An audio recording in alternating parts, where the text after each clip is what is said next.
শোনো, অহংকার যদি ভালো কারণের জন্য হয় তবে সেটা ভালো।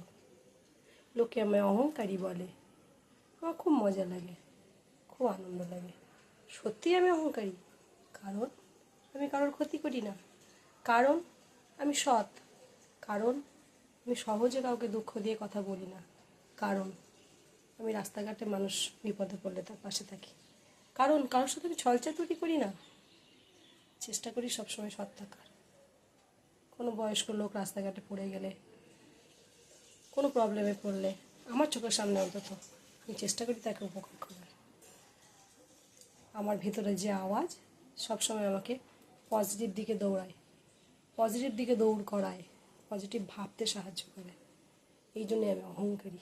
আমি অহংকারী, আমি খুশি আমি অহংকারী। তাতে কে কী বললো, কে কী না বললো, কিচ্ছু যায় আসে না।